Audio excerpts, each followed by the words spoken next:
이부대도 말씀드렸는데 우리 이수정 집사님은 항상 찬양, 참 가사를 좋은 찬양을 골라서 이렇게 특송을 하시는 것 같습니다. 너무 은혜가 되는데요. 또 이렇게 보니까 우리 주광자 권사님 오랜만에 회복하시고 예배 참석하신 모습 보니까 가사랑 또 참 잘 맞는 것 같아요. 우리 시흥교회 어려움을 겪으시거나 또 편찮으시거나 어떤 힘듦을 겪으시더라도 우리 성도님들 다 회복하셔서 다시 예배의 자리로 나오게 되시기를 주님의 이름으로 축원합니다. 힘내십시오, 다들. 네. 성도님들, 우리 성도님들께서는 혹시 꿈을 믿으십니까?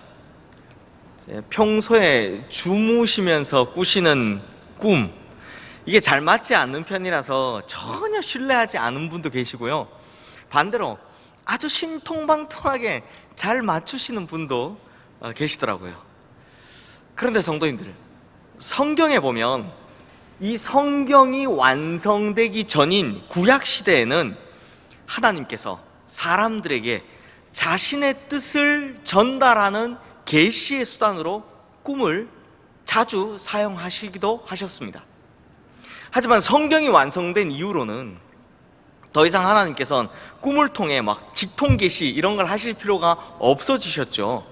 왜냐하면 물론 꿈이 맞을 때도 있지만요, 다들 경험하셔서 아시겠지만 꿈꾸고 딱 일어났을 때 막 흐린 기억 속에서 그 꿈을 막 더듬어서 기억해내야 하기도 하고, 혹은 같은 꿈이라도 누가 어떻게 해석하느냐에 따라서 완전히 달라지지 않습니까? 이게 꿈이지 않습니까? 즉, 이런 불확실한 것보다는 정확한 하나님의 말씀을 의지하고 그 말씀을 인생의 주축돌로 삼는 것이 훨씬 더 안전하고 훨씬 더 좋은 방법이기 때문입니다. 그래서 이제 오늘 본문에 보면 이 꿈이 가지고 있는 불확실성 때문에 등장하는 모든 사람들이 상당히 고전하는 모습을 보여주고 있는데요. 성도님들, 원래 오늘 본문은 1절부터 18절까지 말씀이어야 하지만 이게 너무 길다 보니 부득불 제가 좀 줄였습니다. 그러므로 사실상 오늘 본문이 1절부터 18절까지의 말씀이다 생각하시고 오늘 설교를 들으시면 좋겠습니다. 자, 그러면 이 1절부터 18절까지 오늘 본문의 스토리로 한번 들어가 보겠습니다. 어느 날 느부갓네살 왕이 꿈을 꾸었습니다. 그런데 히브리어 원어 성경으로 보면 이 부분에서 나오는 꿈이라는 말이요, 복수형으로 되어 있다는 것을 발견할 수 있습니다. 그러니까 꿈들이라는 것이죠. 그러면 이게 뭐 여러 가지 꿈을 꾸었느냐? 그것이 아니라 문맥상으로 보면 한 가지 꿈인데요, 이 한 가지 꿈이 너무나 이해하기 어렵고 너무나 난해한 꿈이었기 때문에 이런 꿈을 막 여러 번 계속해서 반복적으로 꾸었다라는 것이죠. 사실 수많은 전쟁터를 누비면서 온갖 위기 속에서도 담대했던 느부갓네살 왕이었건만 계속해서 막 반복되는 이 이상하고 난해한 꿈 때문에 그의 마음에 번민이 들어서 도저히 잠을 잘 수 없게 되었다라는 겁니다. 잠을 못 자겠다라는 거죠. 그래서 왕이 박수와 술객과 점쟁이와 갈대아 술사들을 불러놓고, 하여튼 이게 당대 최고의 지혜자들이라고 불리는 사람들을 다 죄다 불러놓고는 자기가 꾼 꿈을 해몽해라 라고 명령을 합니다. 그런데 이게 문제가 좀 어렵습니다. 이 좀이 아니라 보통 어려운 게 아닙니다. 아니, 왕이요, 자기가 꾼 꿈이 무엇인지 알려주지도 않은 채 먼저 그 꿈의 내용을 맞추고 그리고 난 후에 꿈을 해석해내라 라고 명령을 한 겁니다. 그러니까 왜냐 하니까, 왜 이런 명령을 내렸냐 하니까, 이 뒤에서 좀 다루겠지만 이 지혜자라는 사람들의 특성상 꿈의 내용을 먼저 말해주면 그 다음 어떻게 하겠습니까? 막 별의별 이야기를 다 하는 겁니다. 자기에게 온갖 거짓말과 망령된 말을 할 것, 이걸 왕이 이미 알고 있었기 때문이다라는 겁니다. 꿈 내용만 알면 거기다 뭐 막 갖다 붙인다 이런 이야기죠. 대신 느부갓네살 왕의 이 평소 스타일대로 상벌이 확실합니다. 만일 꿈을 해석하면 선물과 상과 큰 영광을 얻을 것이다 라고 하지만, 만일 꿈을 해석하지 못한다면 너희의 몸을 쪼갤 것이며 너희의 집을 거름더미로 만들어 버리겠다라고 합니다. 근데 이게 뭐 상이 아무리 크다고 할지라도 이거 할 수 있겠습니까? 사실 말하면 왕의 뭐 억지 요구이죠. 생각하면 생각할수록 완전 이거 억지 요구입니다. 그런데 성도님들, 다니엘서 2장 말씀을 잘 보시면요, 이 말씀에서 확실한 세 부류의 사람이 등장한다라는 것을 보실 수 있습니다. 이 세 부류의 사람이 누구냐? 먼저는 바벨론의 절대 권력자, 바로 느부갓네살 왕입니다. 그리고 또 한 부류는 누구냐? 지금 왕의 억지 요구 때문에 곤란함을 넘어서 이게 다 죽을 위기에 처한 지혜자들, 박수와 술객과 점쟁이들과 또 갈대아 술사들이 있습니다. 그리고 마지막으로 역시나 왕의 억지 요구로 인해서 함께 죽을 위기에 처한 다니엘과 세 친구가 있습니다. 이렇게 세 부류가 딱 나눠지죠. 그런데 성도님들, 성경을 보실 때 이 세 부류의 사람들을 이렇게 각각 나눠 놓고 보면 참 재밌는 것을 발견할 수 있습니다. 그게 뭐냐? 전혀 다른, 이게 완전히 다른 이 세 부류의 사람들에게서 확실한 공통점을 발견할 수 있고, 더불어 확실한 차이점을 발견할 수 있다라는 것입니다. 자, 먼저 지금 이 세 부류의 사람들 모두 문제에 직면했다라는 공통점이 있죠.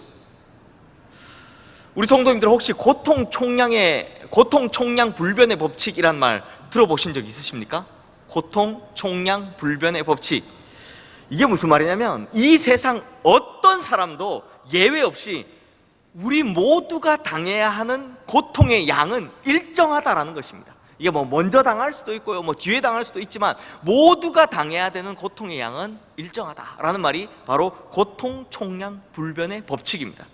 그러므로 절대 권력자인 왕이든 뛰어나기로 소문난 지혜자이든 하나님을 잘 믿는 신앙인이든 그런 것과는 상관없이 인생의 문제는 누구에게나 다 생긴다라는 것입니다. 인생에 찾아오는 고통은 누구에게나 다 찾아온다라는 것입니다.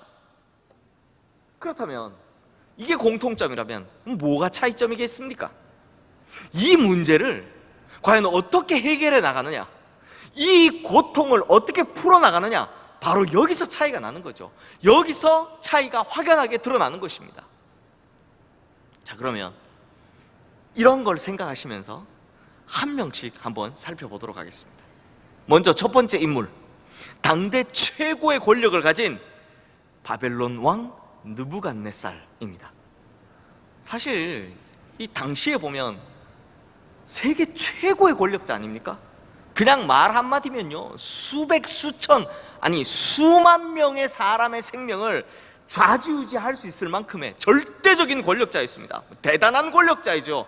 그런데 이런 사람도요, 오늘 본문 1절 말씀에 보면 다른 것도 아니고 자기가 꾼 꿈 때문에 마음에 번민이 들어서 잠을 못 자더라, 이런 문제가 생겼다라고 이야기를 하고 있는 겁니다. 가끔 우리 성도님들 중에서 저에게 카톡으로 막 좋은 글을 막 퍼다가 날르시는 분들이 계신데요, 아마 우리 성도님들 그런 이 좋은 글들 중에서 이런 글 보신 적이 있으실 겁니다. 돈으로 침대는 살 수 있지만 잠은 살 수 없습니다. 돈으로 책은 살 수 있지만 지혜는 살 수 없습니다. 돈으로 화려한 옷을 살 수 있지만 아름다움을 사지는 못합니다. 돈으로 집은 살 수 있어도 행복한 가정은 살 수 없습니다. 뭐 이런 글 보신 적 있으시죠? 이처럼 느부갓네살 왕은요, 아무리 큰 권력이 있어도, 아무리 많은 돈이 있어도 자기가 꾼 꿈, 이것 때문에 생긴 그 마음의 번민을 어찌 하질 못하더라라는 것입니다. 이런 절대 권력자도, 세계 최고의 권력자도 이 마음에 생긴 문제, 이 번민을 해결을 못하더라라는 것입니다. 뭐 때문에요? 꿈 때문에. 제가 이걸 보면서 너무나 유명한 말씀이죠. 시편 127편 2절 말씀이 딱 생각나더라고요. 여호와께서는 그의 사랑하시는 자에게는 잠을 주시는도다. 그러니까 돈이나 권력으로 황금 침대는 살 수 있어도 뭔 못 산다고요? 잠은 살 수 없는 법이죠. 왜냐하면 잠은 오직 여호와 하나님께서 우리들에게 주시는 선물이기 때문입니다.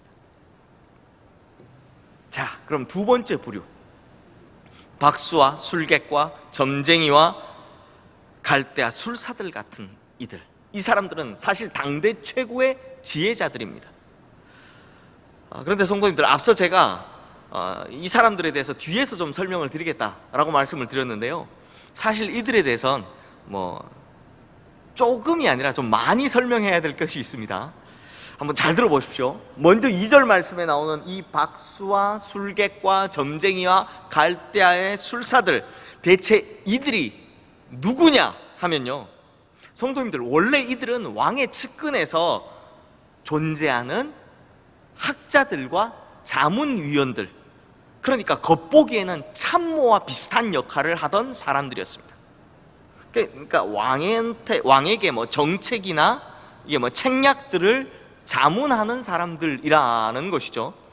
그런데 이게 좀 특이한 게 있습니다. 이런 사람들이 왕에게 무슨 정책이나 무슨 책략 등을 내놓을 때는 어떤 근거가 필요하잖아요. 이러이러해서 이렇게 됩니다 라는 말이 필요하잖아요. 그래서 그들이 그때마다 잘 하던 것, 그러니까 근거로 되던 것이 뭐냐? 지금 우리 같으면 통계 자료나 이런 통계청에서 나온 자료를 근거로 하지만, 이때 당시에는 뭐랬냐? 바로 하늘의 해와 달과 별을 보고 사람의 운명이나 나라의 운명을 읽어내는 점치던 점성술이었습니다. 점성술을 가지고 이야기를 했다는 겁니다. 사실 고대 이런 점성술은요, 동서양을 막론하고 큰 인물이 태어나거나 혹은 죽거나 또는 나라의 기륭을 알아보거나 할 때 사용했죠. 그래서 꽤나 이 점성술이 계시적인 형태를 지니고 있었습니다. 우리가 즐겨 읽었던 이 삼국지에도 보면 오장원에서 큰 별이 떨어지자 사마이가 제갈공명이 죽었구나 하는 걸 알아봤다라고 하잖아요. 그러다 보니 당시에는 이런 점성술을 기반으로 한 지혜자들이 정치적인 결정에 막대한 영향을 끼치던 그런 사람들이었습니다. 실제로 이 지혜자들이라고 하는 이 사람들의 한마디예요, 사실은 점쟁인데 이 민심이 술렁거리는 건 일도 아니었습니다. 예를 한번 들어볼까요? 예전에 우리 선덕여왕이라는 드라마에서도 이런 장면이 나오던데요, 계기일식이 쫙 일어나면 어떻게 합니까? 이런 사람들이 딱 일어나서 이건 나라가 망할 징조입니다 라고 하면요, 왕의 목이 날아가기도 했습니다. 반대로 북극성이 빛나는 것을 보니, 북극성 항상 똑같습니다. 뭘 더 빛납니까? 그냥 그날 날이 맑았나 보죠. 북극성이 빛나는 것을 보니 나라가 부강해질 징조입니다 라고 하면 이 왕의 지지율이 막 올라가는 겁니다. 그래서 고대는요, 왕들이 이런 사람들에게 많은 재물과 많은 권력들을 부여해주면서 서로 돈독한 관계를 맺고 살았다는 겁니다. 서로한테 도움이 되니까.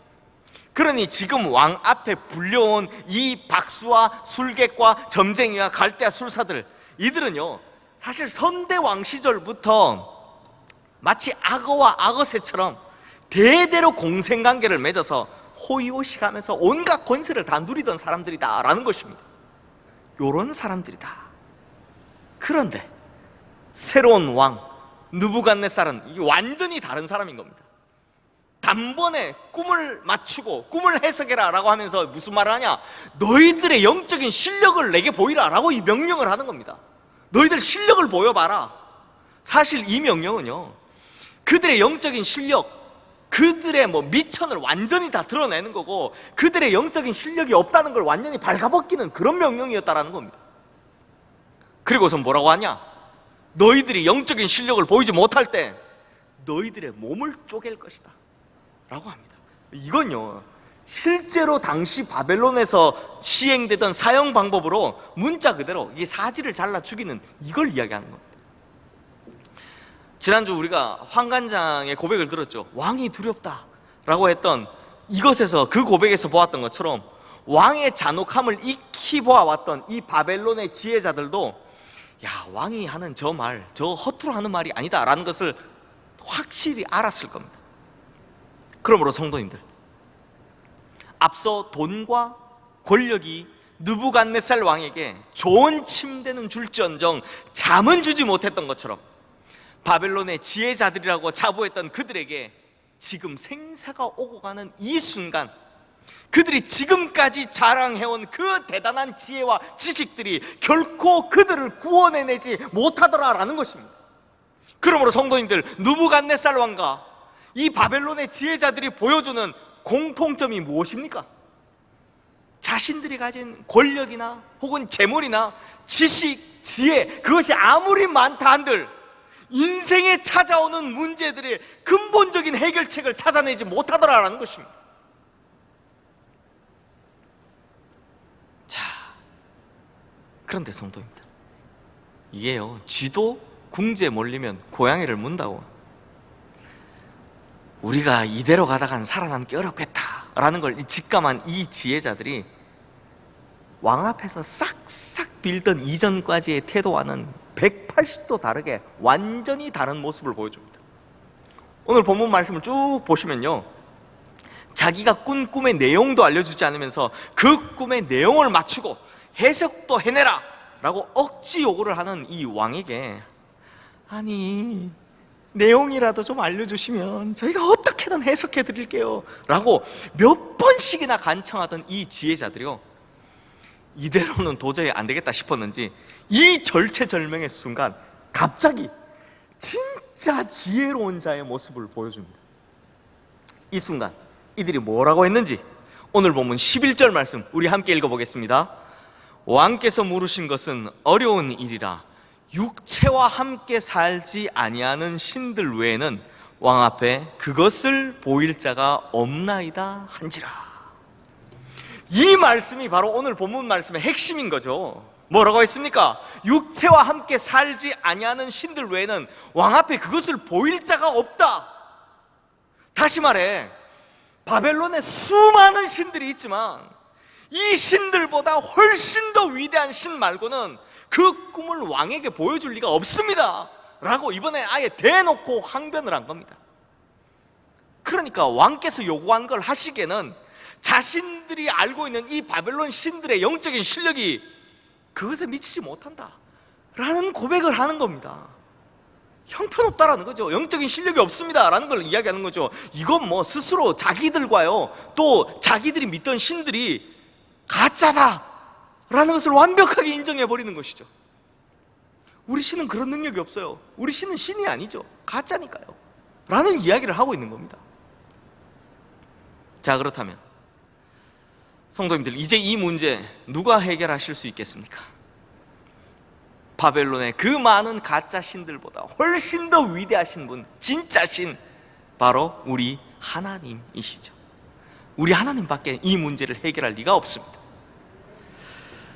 특히 다니엘서 1장 17절 말씀에 보시면 하나님께서 다니엘과 하나냐와 미사엘과 아사랴 이 네 소년에게 공의, 학문을 주시고 모든 서적을 깨닫게 하시고 지혜를 주셨다라고 하는데요, 그런데 모든 환상과 꿈을 깨달아 아는 것은 오직 다니엘에게만 주셨다라는 것을 알 수 있습니다. 이게 뭐 오해하지 마십시오. 이건요 차별이 아니라 쓰임에 따라, 즉 소명에 따라 주시는 능력이 다른 겁니다. 다니엘이 좀 더 큰 능력을 받았죠.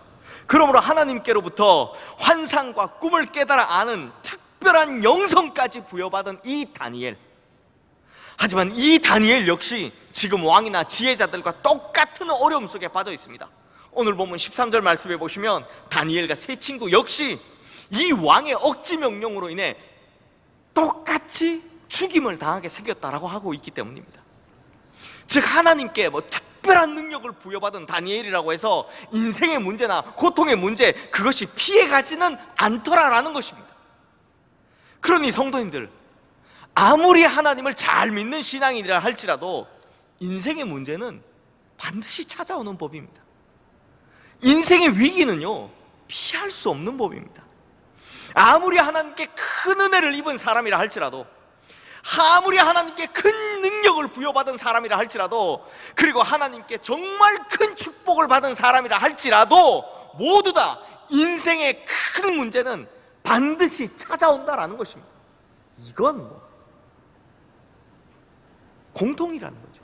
이것이 바로 하나님을 믿는 성도들과 이 세상 사람들이 가지는 공통점이다라는 겁니다. 이건 다 똑같다라는 이야기입니다. 하지만 다니엘에게는 왕과 지혜자들, 이 두 부류에게 없었던 결정적인 두 가지가 있었습니다. 이 두 가지가 뭐냐? 바로 오늘 설교 제목이죠. 위기의 순간에 다니엘이 보여주는 결정적인 차이다라는 겁니다. 그러면 이 두 가지가 뭐냐? 첫 번째, 지금부터가 중요합니다. 첫 번째, 너무나 당연한 거지만 다니엘에게는 하나님이 계셨습니다. 에이 목사님, 그건 나도 알겠어요 라고 뭐 결정적인 차이치고는 너무 평범하다 생각이 되시나요? 그런데요 성도님들, 여기서의 하나님이 어떤 하나님이시냐, 이것이 좀 특별한데요. 우리 함께 18절 말씀 읽어보겠습니다. 하늘에 계신 하나님이 이 은밀한 일에 대하여 불쌍히 여기사 다니엘과 친구들이 바벨론의 다른 지혜자들과 함께 죽임을 당하지 않게 하시기를 그들로 하여금 구하게 하니라. 그러니까 지금 목숨이 위태로운 이 절체절명의 시기에 다니엘과 함께 하셨던 하나님이 어떤 하나님이냐? 바로 다니엘을 불쌍히 여기시는 하나님이셨다라는 것입니다. 그러므로 성도님들, 우리 인생의 결정적인 위기의 순간, 그때 우리와 함께 하시는 하나님이 계신데, 그분은요 우리를 불쌍히 여기시는 하나님이시다라는 것입니다. 우리를 불쌍히 여기시는 하나님께서 그 절체절명의 순간 우리와 함께 하고 계신다라는 것입니다. 이것이 무슨 말입니까? 인생의 위기, 인생의 고통, 인생의 어려움이 찾아온다는 것은 이 세상 모든 사람의 인생에서 겪어야 하는 다 같은 공통점이지만, 우리에게는 바로 그 순간 우리를 불쌍히 여기시는 하나님이 함께하고 계신다, 이것이 결정적인 차이더라라는 것입니다. 그 어려움 속에 빠져있는 우리를 불쌍히 여기시는 하나님이 우리와 함께하고 계시다는 것, 이것이 결정적인 차이인 것이죠. 그리고 두 번째 차이가 뭐냐? 이 다니엘이요 왕에게 찾아가서 시간을 좀 달라라고 이야기를 합니다. 그런데요 가만히 보면 이 왕이 이전에는 다른 지혜자들에게 뭐라고 했냐? 야, 너희가 시간 끌려고 수작을 부리는구나, 이렇게 이야기를 했었습니다. 더 이상 시간 안 주겠다라고 이야기했었습니다. 그런데 무슨 이유에서인지 다니엘에게만큼은 시간을 좀 부여해 줍니다. 뭐 많은 시간은 아니지만 어느 정도인지 모르나 시간을 좀 부여해 줍니다. 이게 왜 이렇게 해줬을까? 이게 저도 궁금하더라고요. 그래서 좀 자료를 찾아봤는데 뭐 무슨 자료가 있거나 뭐 탁월한 해석이 있거나 한 건 아니고요. 이 순전히 제 생각이라는 걸 밝히고 좀 말씀을 드리면, 아마 제 생각이니까요, 아마요 우리로 치면 입사시험이죠. 그 입사시험 때 왕 앞에 나와서 3년간 공부한 걸 이야기할 때 당시 지혜와 총명이 온 나라 박수와 술객보다 10배나 뛰어났던 다니엘이지 않습니까? 그러니까 우리가 지난주에 본 것처럼 이것도 10배가 실제로 10배가 아니겠죠. 하긴 뭐 지혜와 총명을 무슨 수치로 이렇게 어떻게 10배 이렇게 만들 수 있겠습니까? 나눌 수 있겠습니까? 그러니까 여기서의 10열도 표준적 전환수, 그러므로 기존 지혜자들에 비해서 완벽하게 뛰어났던, 너무나도 확실하게 뛰어났던 이 다니엘이 너무나 인상적이어서 왕이 기억하고 있지 않았을까 하는 생각입니다. 그래서 다니엘이라면 믿을만 하겠구나 하고 생각을 했던 거죠. 그래서 시간을 조금 더 준 겁니다. 자, 그렇다면 이렇게 어렵게 조금의 시간을 허락받은 다니엘이 이 귀한 시간에 뭘 하느냐? 집으로 돌아가서 자신의 세 친구에게 탁 알리고 난 후에 뭘 했다고요? 기도를 합니다. 기도합니다. 다 함께 기도를 한 겁니다. 그런데 성도님들, 이때 다니엘이 어떤 기도를 했을까요? 사실 이때 다니엘이 막 하늘의 보좌를 막 움직일 만큼, 하나님의 마음을 막 감동시킬 만큼, 그러니까 얼마나 멋진 기도를 했을까요? 그래서 너무 궁금하지 않습니까? 다니엘이 대체 어떤 기도를 했을까? 그래서 다니엘과 친구들이 기도한 내용이 나오는 오늘 본문 18절 말씀 후반부에 보면요, 그들이 이런 기도를 했다라고 합니다. 다니엘과 친구들이 바벨론의 다른 지혜자들과 함께 죽임을 당하지 않게 하시기를 그들로 하여금 구하게 하니라. 그러니까 이 말씀에 보면 하나님께서 다니엘과 세 친구들에게 기도를 받으신 것이 아니라 하나님께서 직접 이렇게 기도를 하라고 기도를 시키셨다라는 것입니다. 그러면 하나님께서 시키신 그 기도의 내용이 뭐냐? 살려달라입니다. 그저 살려달라는 기도를 했다라는 겁니다. 성도님들, 어떻게 보면 하나님께서 시키신 기도치고는 또 이렇게 급박한 위기에 한 기도치고는, 게다가 어떻게 보면 이 뒤에 나오는 결과 다 아시잖아요. 그 엄청난 결과에 비해서는 이 기도, 이거 너무 유치한 기도 아닙니까? 살려주세요, 살려주세요. 그 너무 유치한 기도 아닙니까? 그런데요, 이것이 바로 기도의 힘입니다. 아무리 작은 기도라고 할지라도 하나님과 우리의 뜻이 하나가 되면 그 작은 기도일지라도 응답은 하늘의 큰 뜻을 이루는 기도가 된다는 것입니다. 그러므로 기도의 내용이 화려하고 이게 중요한 것이 아닙니다. 기도가 하나님의 뜻과 일치하기만 한다면 기도는 작아도요, 이루어지는 것은 엄청나게 큰 역사가 되더라라는 것입니다. 그게 왜냐하면 기도하는 순간 모든 문제가 나의 손을 떠나서 하나님의 전능하신 손으로 옮겨지기 때문이에요. 그러므로 우리는요, 살아가면서 생기는 모든 근심거리들을 기도거리로 바꿀 필요가 있습니다. 어떻게 해야 된다고요? 근심거리들을 죄다 기도거리로 바꿔야 한다는 것입니다. 그렇게 문제가 기도를 통해서 나의 손에서부터 전능하신 하나님의 손으로 옮겨가면 그때부터 안심할 수 있고 평안할 수 있으며 담대해질 수 있는 법이죠. 사랑하는 성도님들, 이 세상 누구에게나 그 어떤 사람이라도 인생의 어려움은 반드시 찾아옵니다. 그 어떤 절대적인 권력자라도, 제 아무리 돈이 많은 사람이라도, 제 아무리 똑똑한 지혜자라 할지라도, 심지어 믿음이 좋은 신앙일지라 할지라도, 아무리 하나님께 큰 은혜를 입고 큰 능력을 받고 큰 축복을 받은 사람이라 할지라도 모두 다 똑같이 인생의 어려움은 찾아온다는 것입니다. 이것은 세상에 태어난 모든 사람들을 향한 공통점이죠.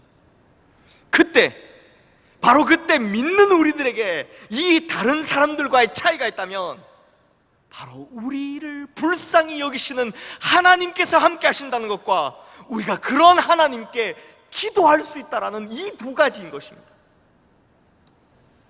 그러므로 성도님들, 인생 살아가는 동안 큰 고통이 올 때, 큰 어려움이 찾아와 번민이 심할 때 불평하거나 마음속에 생기는 이 원망하지 마시고, 그렇게 하시다 믿음 잃어버리지 마시고, 오히려 나를 불쌍히 여기시는 하나님께서 나를 지켜보고 계시다라는 것을 믿으며 그 하나님을 의지하며 기도하시기를 주님의 이름으로 축원합니다.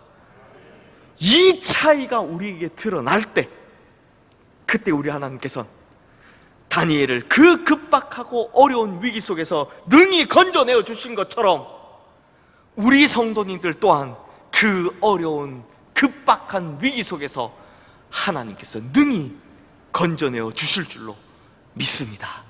기도하겠습니다.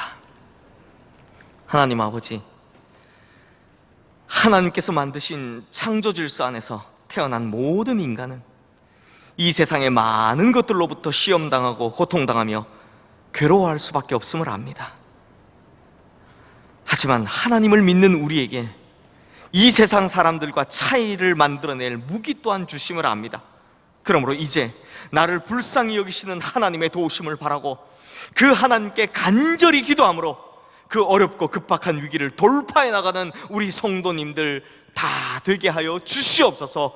결국 하나님 때문에 승리하는 우리 성도님들 되게 하여 주시옵소서. 우리 주 예수 그리스도의 이름으로 기도드리옵나이다. 아멘.